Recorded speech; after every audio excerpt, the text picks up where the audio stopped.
Doctor Ambedkar आपली भेट घेण्यासाठी आलेले आहेत. ठीक आहे, त्यांना आत घेऊन या. होय बापू.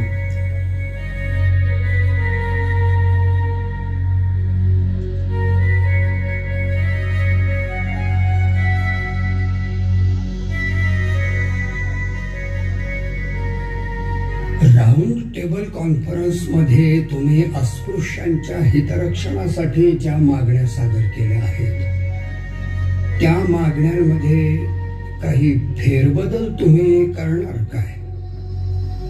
गांधीजी, मागण्यांमध्ये माझ्या बांधवाचे हित असेल तर नक्कीच फेरबदल करता येईल. डॉक्टर आंबेडकर, मला असं वाटतं संयुक्त मतदार पद्धतीनुसार सार्वजनिक निवडणुकीकरिता उभा राहिलेला एखादा अस्पृश्य वर्गीय उमेदवार जर निवडून आला नाही तर त्यानं कोर्टात फिर्याद करावी आणि कोर्टासमोर असं सिद्ध करून दाखवावं की मी आणि माझ्या विरुद्ध उभा राहून निवडून आलेला हा अस्पृश्य वर्गीय उमेदवार आम्ही दोघेही इतर सर्व बाबतीत सारख्या योग्यतेचे असूनही केवळ माझ्या अस्पृश्य जातीयत्वामुळे मी निवडून न येता हा निवडून आलाय आणि कोर्टाला ही गोष्ट पटली तर कोर्टाने तसा निर्णय द्यावा आणि जर कोर्टाने तसा निर्णय दिला तर स्पृश्य वर्गीय हिंदू प्रतिनिधीची निवड रद्द समजण्यात यावी आणि त्याच्या जागी कोर्टाच्या निकालानं योग्य ठरलेल्या पण हिंदू बहुमतानं पराभूत झालेल्या या अस्पृश्य उमेदवाराची वर्णी लावण्यात यावी.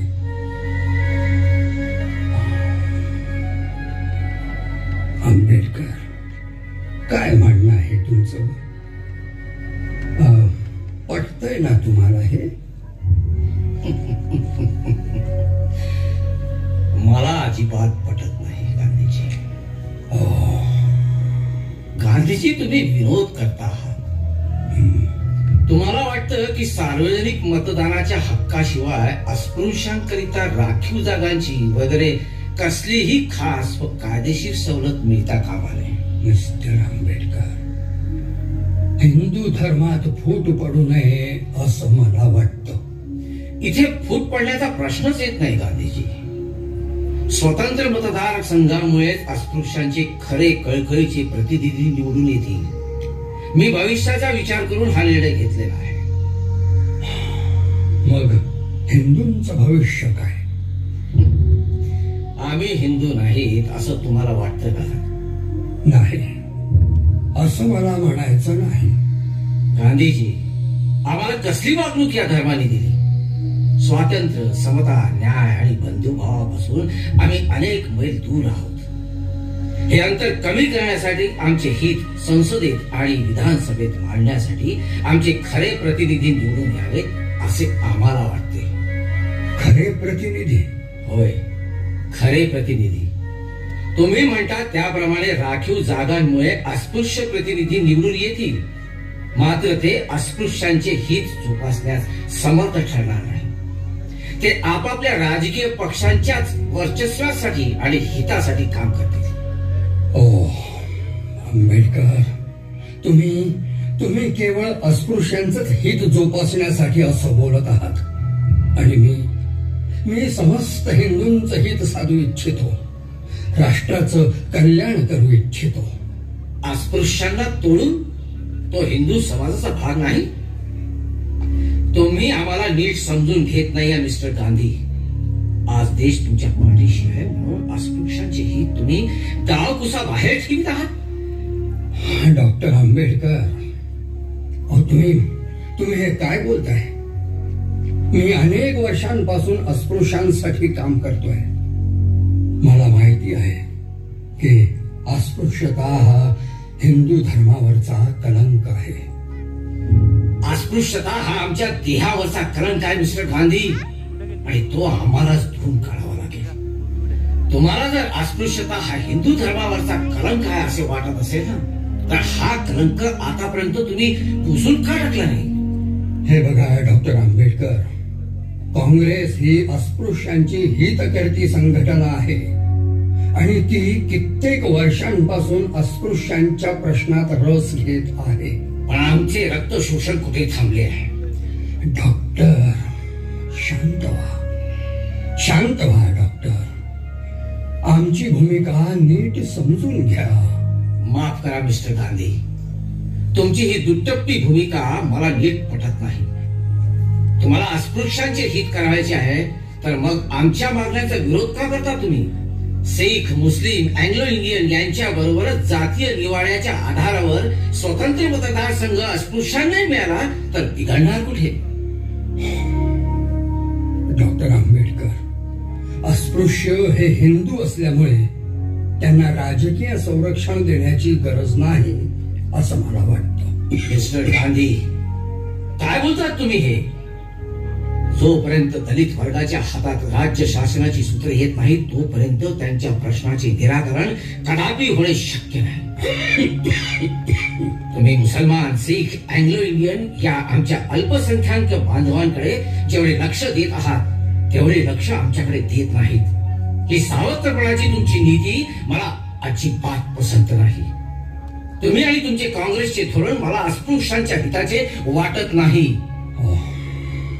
डॉक्टर, तुम्ही समजून का घेत नाही? काँग्रेस फक्त मुसलमान आणि शीख या दोन समाजांना प्रतिनिधित्व देण्यास तयार आहे. अस्पृश्यांना स्वतंत्र मतदारसंघ, अगर राखीव जागा वगैरे हिंदूंहून वेगळ्या अशा जाती विशिष्ट सवलती देण्यास काँग्रेस कबूल नाही. असं असलं तरी मुसलमानादी अल्पसंख्याक समाजाच्या प्रतिनिधींनी तुमचं मागणं जर कबूल केलं तर त्याला काँग्रेसच्या वतीनं मान्यता देण्याचा अधिकार माझ्या हाती आहे. म्हणजे आमच्या अस्पृश्यांचे प्रश्न शेवटी हाताळणार तुम्ही? डॉक्टर आंबेडकर, तुम्ही वारंवार स्वतःला अस्पृश्य म्हणताय, पण खरं सांगू, मला खूप दिवस तुम्ही अस्पृश्य आहात हेच माहिती नव्हतं. तुमच्या ज्ञानावरून, वर्तनावरून मी तुम्हाला ब्राह्मणच समजत होतो. काय बोलता मिस्टर गांधी? होय, खरं तेच बोलतोय. पण मला ही जातीय व्यवस्थाच मान्य नाही. त्यामुळे कुणाला जातीच्या नजरेनं मी बघत नाही. पण वर्णव्यवस्था तुम्हाला मान्य आहे ना? आंबेडकर, माफ करा मिस्टर गांधी, वर्णव्यवस्थेमुळे आमच्या वाटेला घोर अपमानित जीवन आलेलं आहे. मुळापासून तुम्ही ही व्यवस्था समजून घ्या. डॉक्टर आंबेडकर, तुम्ही का विसरता अस्पृश्यांसाठी स्वतः टिळकांनी निधी गोळा केला आहे. अस्पृश्यता निवारण ही आमची काँग्रेसची प्राथमिकता आहे. गांधीजी, मला मान्य आहे टिळकांनी अस्पृश्यांसाठी निधी गोळा केला, पण तो निधी अस्पृश्यांवर किती खर्च केला? तुम्ही आमच्याकडे संशयाने बघताय आंबेडकर. मी सुद्धा 95% अस्पृश्यांचा पुढारी आहे हे तुम्ही विसरताय. मग 5% अस्पृश्यांचा पुढारी कोण आहे? मिस्टर आंबेडकर, तुम्ही पुढारीपणावरून मला कमी लेखताय. नाही मिस्टर गांधी, अस्पृश्यांप्रती तुमचा दयाभाव, करुणा मला मान्य आहे. तुमची तळमळही मी जाणतो. पण असं सर्व असलं ना तरी एक गोष्ट मला सांगितली पाहिजे. तुम्ही अस्पृश्यांची दाई आहात आणि मी अस्पृश्यांची आई आहे. हे बघा मिस्टर गांधी, आजच्या आपल्या या भेटीत माझे अजिबात समाधान झाले नाही. अस्पृश्यांचे हित डावलण्याचा प्रयत्न जर झाला तरी मी तो खपवून घेणार नाही.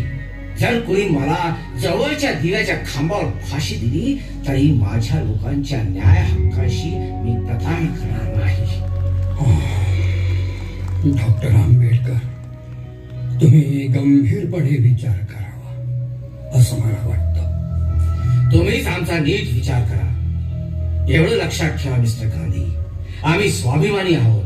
हजारो वर्षापासून आम्हाला गुलामासारखे वागविले जात आहे. आम्हाला आमचा वाटा प्रत्येक ठिकाणी मिळायला हवा. आम्हाला सन्मान हवा. आम्ही माणसं आहोत. जी ती जात ती हाडा माणसांची हे विसरू नका. आमच्या अंतःकरणाला ठेच पोचेल असे निर्णय घेऊ नका. अस्पृश्यांच्या कायदेशीर हक्कानेच राष्ट्र परशाई होणार आहे. मला राष्ट्राची चिंता आहे. तुम्ही मला आज निराश केलं मिस्टर गांधी. निराश? डॉक्टर आंबेडकर, माझी तुम्हाला पूर्ण सहानुभूती आहे. सहानुभूतीनं आमचं पोट भरणार नाही मिस्टर गांधी. आम्हाला सन्मानानं आमचा वाटा मिळायला हवा. एवढं लक्षात ठेवा मिस्टर गांधी. तिरस्करणीय गुलामगिरी आणि अमानुष अन्याय यांच्या खोल गर्गेत पिचत पडलेल्या या समाजात मी जन्माला आलोय. त्या समाजाची गुलामगिरी दूर करण्यास मी जर अपयशी ठरलो तर मी स्वतःला गोळी झाडेन.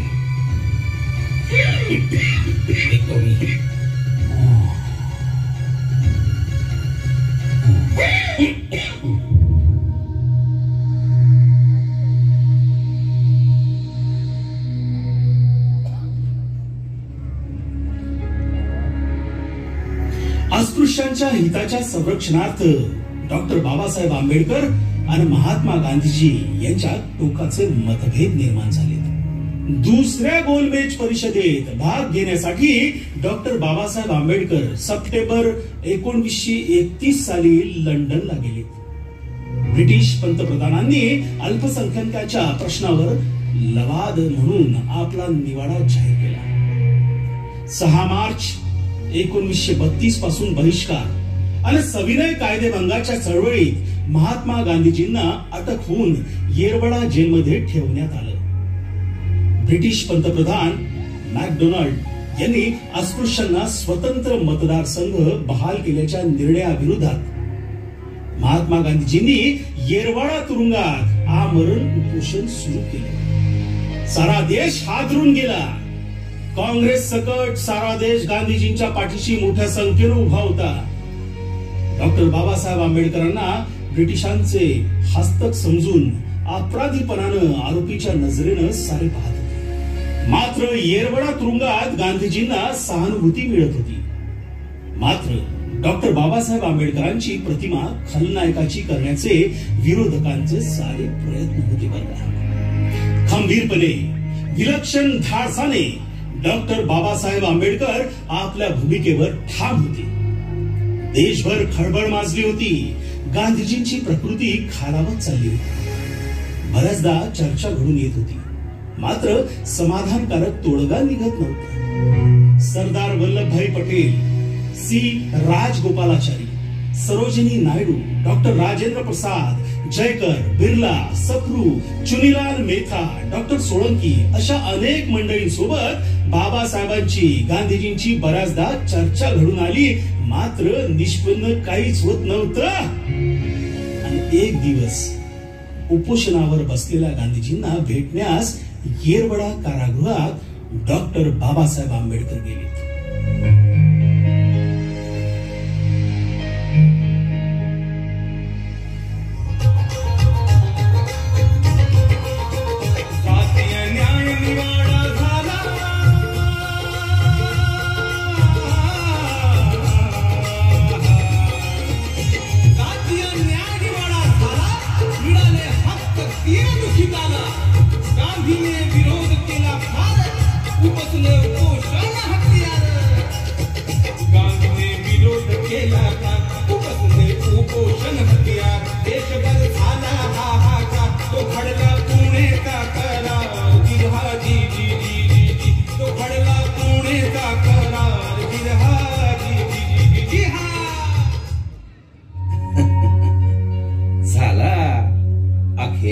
पुणे करार झाला.